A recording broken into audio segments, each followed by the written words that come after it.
You wake up tired, you drink coffee, then more coffee. By 2 p.m., your executive function has left the building, changed its name, and moved to another state. Naturally, the wellness industry has a solution. Mushroom coffee, brain-boosting gummy bears, adaptogenic sparkling water, a $79 powdered drink that tastes like someone dissolved a candle in pond water. Some of these products may have value. Most are simply expensive ways to feel virtuous while remaining cognitively exhausted. The modern brain fog epidemic is real. Sleep disruption, chronic stress, insulin resistance, inflammation, sedentary behavior, nutrient deficiencies, poor circulation, and relentless digital stimulation all place pressure on the brain, yet conventional medicine often waits until your cognition is visibly deteriorating before taking the problem seriously. Then it may offer a prescription, a vague reassurance, or the timeless classic, "That's normal for your age." No, cognitive decline may be common, but that does not make it optimal. This is where Semax enters the discussion. Semax is a synthetic peptide derived from a short segment of adrenocorticotropic hormone, or ACTH. It was developed through Soviet-era neuropharmacology research and has been used in Russia for certain neurological and cerebrovascular conditions. It is not a magic intelligence serum. It will not turn you into Bradley Cooper in Limitless, thankfully.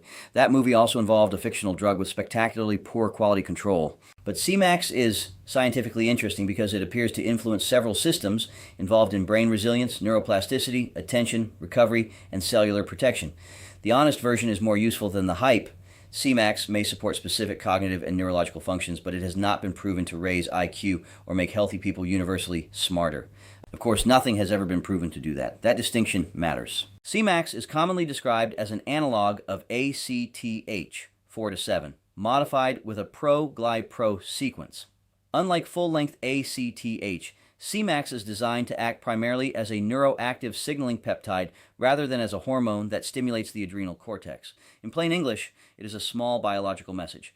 Peptides are not nutritional vitamins. They are signaling molecules. They can interact with receptors, transcription pathways, neurotrophic systems, inflammatory mediators, and cellular repair mechanisms. Semax has been studied for potential: neuroprotective effects, nootropic or cognition-supporting effects, neuroplasticity, recovery after ischemic injury, stress and emotional regulation, including anxiety, cerebral circulation, antioxidant and anti-inflammatory activity.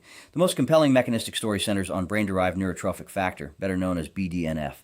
BDNF is one of the brain's maintenance and remodeling signals. It supports neuron survival, synaptic communication, learning, memory formation, and adaptation. Think of BDNF as part construction foreman, part maintenance supervisor, and part emergency repair coordinator. Without it, the brain can still function, but its ability to adapt under pressure becomes less impressive. 1. BDNF and synaptic plasticity. Preclinical studies suggest Semax can increase BDNF expression and influence the BDNF-TRKB signaling pathway. That pathway is involved in synaptic plasticity, learning and memory, neuronal survival, dendritic growth recovery after neurological stress. Synaptic plasticity means the brain's ability to strengthen, weaken, form, and reorganize connections between neurons. It is how you learn a new language, recover a movement pattern after injury, or remember where you left your phone, assuming the phone is not in your hand while you search for it. Research in animal models has reported increases in BDNF expression in areas such as the hippocampus and frontal cortex after Semax administration. These findings are biologically plausible and potentially important, but animal data are not the same as proof of cognitive enhancement in healthy humans. That is the first line between science and marketing. 2. Neurotransmitter regulation. The available mechanistic literature suggests that Semax may influence systems involving dopamine and serotonin. These neurotransmitters are associated with motivation, attention-reward processing, mood, emotional regulation, cognitive flexibility. However, balances dopamine and serotonin is a phrase that gets abused by supplement companies and internet philosophers who have never met a receptor they could not oversimplify. The more accurate statement is that Semax may modulate neurotransmitter-related pathways. The exact effects likely depend on the individual's baseline physiology, dose, timing, sleep, stress burden, and underlying condition. Biology is not a light switch. It is a control panel with too many buttons and no instruction manual. 3. Cerebral blood flow and oxygen delivery. The brain consumes a disproportionate amount of the body's oxygen and energy. It is a demanding organ, like a high-performance sports car, except it complains when you skip breakfast and occasionally sabotages your afternoon with a 3-hour social media binge. Semax has been studied for potential effects on cerebral circulation and ischemia-related injury. In experimental models, researchers have observed changes consistent with improved blood flow, oxygen utilization, and neuronal resilience. This may be relevant in stroke recovery and other conditions involving impaired cerebral perfusion. But Semax is not a substitute for emergency stroke treatment, thrombolysis, thrombectomy, imaging, rehabilitation, or standard neurological care. If someone develops sudden facial drooping, arm weakness, speech difficulty, severe imbalance, or confusion, call 911. Do not start a peptide protocol while the brain is actively losing blood supply. 4. Antioxidant and anti-inflammatory protection. Oxidative stress occurs when reactive oxygen species overwhelm the body's antioxidant defenses. The result is cellular damage involving membranes, proteins, mitochondria, and DNA. The brain is particularly vulnerable because it uses substantial oxygen and contains large amounts of easily oxidized fatty acids. Semax has demonstrated antioxidant and anti-inflammatory activity in preclinical and clinical research, particularly in ischemic models. It may help shift certain inflammatory and stress response pathways toward a more protective state. This is important because regeneration requires more than stimulate growth. The tissue environment must also become less hostile. Regeneration versus degeneration. Signal versus noise. Repair versus biological vandalism. 5. Enkephalinase, inhibition. Semax has also been associated with inhibition of enkephalinase activity. Enkephalins are naturally occurring peptides involved in pain modulation, stress response, and emotional regulation. By slowing their breakdown, Semax may extend some of their activity. This mechanism is intriguing for pain management and stress resilience, but it should not be sold as a replacement for comprehensive pain care. Chronic pain is rarely caused by one defective molecule. It may involve tissue damage, neural sensitization, inflammation, poor sleep, mood disruption, metabolic dysfunction, and altered movement patterns. The body is annoyingly complicated. Fortunately, that is why individualized care exists. 6. Broad gene-level effects. Some Semax research, particularly in ischemic animal models, suggests changes in the expression of hundreds of genes involved in neuronal survival, inflammation, apoptosis, neurotransmission, vascular function, metabolic adaptation, synaptic repair. The commonly cited figure is more than 200 genes. The exact number depends on the tissue examined, the timing of analysis, the research model, and the statistical thresholds used. The important concept is not the magic number. It is that Semax appears to influence a network of biological responses rather than acting through one isolated pathway. The strongest evidence is not evenly distributed. Some applications are more credible than others. Cognitive performance and executive function Semax has been studied in people with cognitive impairment, cerebrovascular disease, and post-stroke deficits. Research suggests potential improvements in areas such as attention processing speed, working memory, mental endurance, memory retrieval, executive function. For healthy adults, the evidence is much thinner. That means Semax may help a person whose cognition is impaired or under stress return to baseline. That is not the same as giving an already healthy person a 40-point increase in IQ. The goal should be restored function, not comic book superpowers.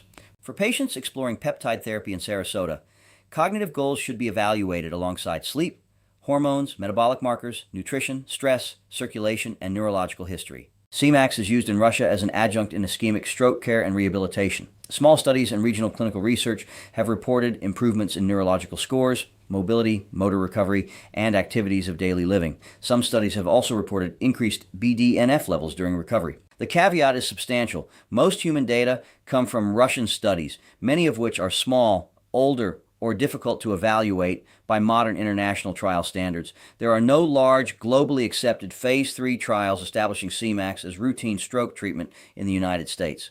It is unlikely to be patentable. Therefore, no company will spend the $1 to $2 million required to get it approved. As a critical review notes, no agent with putative neuroprotective effects can be recommended for the treatment of patients with acute ischemic stroke at this time. That is the cautious position reflected in American stroke guidance. Semax should therefore be viewed as investigational in the United States, not as a replacement for emergency treatment or rehabilitation. Semax may influence pathways involved in stress resilience, attention, and emotional regulation. Preliminary literature has explored its relevance to anxiety, depression, and attention-related symptoms, but this is where internet marketing often outruns the data. Semax is not an FDA-approved treatment for depression or ADHD. It should not be used to replace psychiatric evaluation, psychotherapy, behavioral support, or established medications when those interventions are clinically appropriate. Sadly, all of the conventional interventions also have very few practical benefits yet carry significant side effects. For children and adolescents, the threshold for caution is even higher. Any consideration of Semax in a minor would require involvement from an appropriately qualified pediatric or psychiatric clinician. Because BDNF, inflammation, oxidative stress, and neuronal survival are involved in neurodegenerative disease, Semax has been studied as a possible neuroprotective tool in conditions such as Alzheimer's and Parkinson's disease. The biological theory is compelling. The clinical proof is not there yet. There is currently insufficient evidence to claim that Semax prevents, reverses, or treats Alzheimer's or Parkinson's disease. It may eventually prove useful as part of a broader neuroprotective strategy, but that question requires better designed human trials, which are unlikely to happen. We do have a comprehensive brain regeneration and optimization program for anyone interested. It incorporates several modalities used in our Wolverine healing protocol, such as EWOT, HBOT, photobiomodulation, nutritional support, and a focus on restoring microvascular and mitochondrial health. Some clinicians consider Semax in patients experiencing cognitive fatigue, reduced mental endurance, or stress-related decline. That may be reasonable in selected cases, but fatigue is a symptom, not a diagnosis. Before treating it with a peptide, I want to know about sleep apnea, iron deficiency, thyroid dysfunction, insulin resistance, testosterone or estrogen abnormalities, chronic infection, depression and anxiety medication effects, mitochondrial and metabolic stress, nutritional insufficiency. If your body is running on poor sleep, ultra-processed food, and 3 hours of nightly doom scrolling, Semax cannot be expected to perform a miracle. Even peptides have limits. They are signaling molecules, not crack. Semax has been explored in relation to optic nerve blood flow, ischemic optic conditions, and visual function. This is an emerging area. It is not established therapy for glaucoma or optic neuropathy in the United States. Anyone with sudden vision loss, visual field changes, eye pain, or new neurological symptoms needs urgent ophthalmological evaluation. Semax has been used through different administration routes, most commonly intranasal delivery, subcutaneous injection. Intranasal administration is often considered practical for cognitive and neurological applications because it is convenient and may provide a route toward central nervous system exposure. Subcutaneous administration may be considered when a clinician wants a different absorption profile or more controlled systemic delivery. The dosing ranges commonly discussed in integrative settings include approximately 300 to 1,000 micrograms daily, often divided into doses. Short protocols may run for 10 to 14 days, particularly when addressing an acute or defined period of neurological stress. Longer-term strategies may involve repeating cycles every 4 to 6 weeks depending on the individual's goals and response. But there is an important complication. Published Russian stroke studies have used different formulations and, in some cases, substantially higher milligram level doses than the microgram ranges commonly discussed in American peptide practice. So do not copy a dosing schedule from a blog, forum, or anonymous man named BiohackerWolf77. A physician-supervised protocol should account for the specific formulation and concentration administration route, age and body composition, neurological history, seizure risk, psychiatric history, current medications, kidney and liver function, treatment objective, baseline and follow-up measurements. Semax appears to have a favorable short-term tolerability profile in the available literature. Reported adverse effects may include nasal irritation, headache, restlessness, insomnia, anxiety, or overstimulation, transient changes in mood or energy. Long-term safety data are limited, especially in healthy adults using repeated or high-dose cycles. I would use particular caution in patients with seizure disorders, bipolar disorder, mania or psychosis, severe uncontrolled anxiety, pregnancy or breastfeeding, complex neurological disease, multiple medications with central nervous system effects. Semax is not FDA approved in the United States for cognitive enhancement, stroke recovery, ADHD, depression, Alzheimer's disease, Parkinson's disease, glaucoma, or chronic fatigue. That does not make it useless. It means the evidence and regulatory status must be discussed honestly. The ARTC healthcare disclaimer explains why individualized evaluation matters before considering emerging therapies. Nothing in this article should be construed as medical advice. It is for informational purposes only. The following are educational examples based on the clinical concepts discussed above. They are not presented as verified ARTC patient case reports and do not guarantee outcomes. Scenario 1. The burned out executive. A 45-year-old executive reports mental fatigue, poor focus, and declining productivity despite adequate time in bed.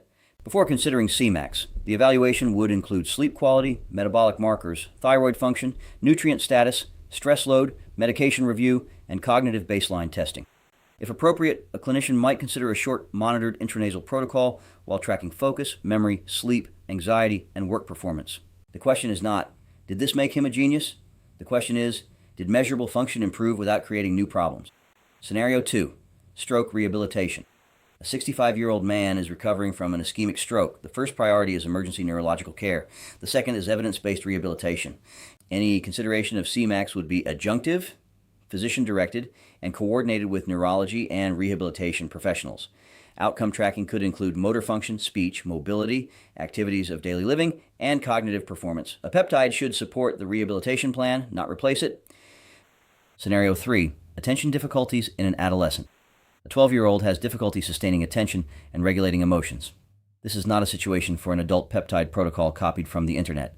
A complete pediatric assessment is required, including developmental history, sleep, school environment, learning differences, mental health, and established ADHD treatment options. Semax remains investigational in this setting. The responsible answer is caution, not a sales pitch. I'm interested in Semax because it represents a different direction in neurotherapeutics. Not brute force stimulation, not sedating the symptom until everyone agrees the problem is managed. A signaling peptide may help create a more favorable biological environment for repair, adaptation, and resilience, but the environment still matters. BDNF signaling does not exist in isolation. Here are some of the other variables that can impact BDNF: resistance training, aerobic exercise, adequate protein, omega-3 fatty acids, stable blood glucose, sunlight and circadian rhythm, deep sleep, social connection, stress regulation, healthy cerebral circulation. A peptide is not a permission slip to live like a raccoon in a data center. I'm not so sure about that analogy. At the Age Reversal Technology Center, my approach is to evaluate the whole system. Brain health is not simply about finding one impressive molecule. It is about identifying where signaling, circulation, mitochondria, metabolism, inflammation, and recovery have broken down. That is the difference between a protocol and a shopping cart. Semax may be worth discussing if you are dealing with cognitive fatigue, reduced focus, or mental endurance, post-stroke rehabilitation goals, neuroprotective concerns, stress-related cognitive decline, a desire for structured, measurable cognitive optimization, but it may not be appropriate for everyone, and the evidence is not equally strong for every application. The honest conclusion is this: Semax is mechanistically compelling, clinically promising, and not yet globally validated. It may improve certain cognitive and neurological functions in selected patients. It has not been proven to make healthy people universally smarter. It is not FDA approved in the United States. It is not a substitute for emergency care, neurology, psychiatry, sleep medicine, or the unglamorous basics that keep the brain operational. Still, compared with a mushroom gummy shaped like a tiny bear, Semax deserves a more serious conversation. If you want to explore whether Semax or another cognitive enhancement peptide therapy is appropriate for your goals, contact StemRegan/ARTC at 9418-06-5511. Visit ARTC.health or email info@ARTC.health. For nutritional support, visit MyBodySymphony.com. The first step is not ordering a vial. The first step is finding out what your biology is actually asking for.